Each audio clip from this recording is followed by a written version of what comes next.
ഭാഗ്യവചനധാര.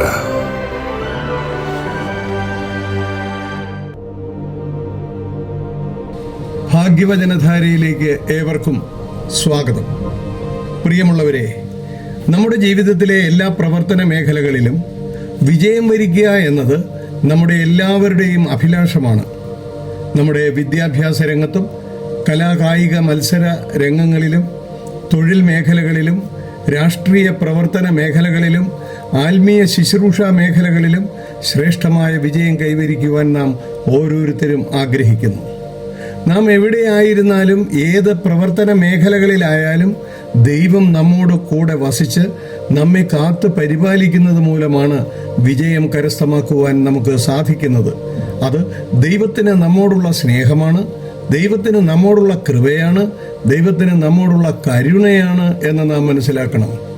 പ്രിയമുള്ളവരെ, ദൈവം നമ്മോട് കൂടെ ഉണ്ടെങ്കിൽ നമ്മൾ കാരാഗ്രഹത്തിലായാലും കൊട്ടാരത്തിലായാലും കുടിലിലായാലും പൊട്ടക്കിണറ്റിലായാലും സിംഹക്കുഴിയിലായാലും നമ്മുടെ ജീവിതം വിജയപ്രദമായിരിക്കും.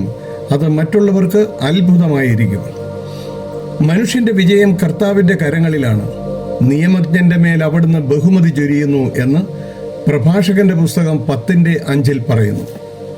ശമൂവേൽ പ്രവാചകന്റെ 2-ാം പുസ്തകം 8:14 പറയുന്നത് ഇങ്ങനെയാണ്: ഇങ്ങനെ ദാവീദ് ചെന്നിടത്തൊക്കെയും യഹോവ അവന് ജയം നൽകി, കാരണം ദാവീദിന്റെ കൂടെ എപ്പോഴും യഹോവയായ ദൈവം ഉണ്ടായിരുന്നു. ദാവീദ് രാജാവ് 8-ാം സങ്കീർത്തനത്തിന്റെ 16-ാം വാക്യത്തിൽ പറയുന്നത് ഇപ്രകാരമാണ്: ഞാൻ യഹോവയെ എപ്പോഴും എൻ്റെ മുൻപിൽ വച്ചിരിക്കുന്നു, അവൻ എൻ്റെ വലതു ഭാഗത്തുള്ളതുകൊണ്ട് ഞാൻ കുലുങ്ങിപ്പോകയില്ല.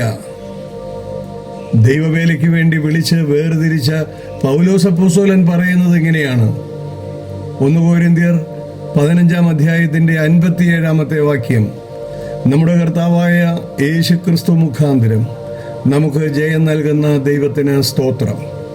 44-ാം സങ്കീർത്തനം 3-ാം വാക്യത്തിൽ പറയുന്നു: വാളുകൊണ്ടല്ല അവർ നാട് പിടിച്ചടക്കിയത്, കരബലം കൊണ്ടല്ല അവർ വിജയം വരിച്ചത്, ദൈവത്തിൻ്റെ വലത്ത് കൈയും ഭുജവും മുഖപ്രകാശവും കൊണ്ടത്രേ.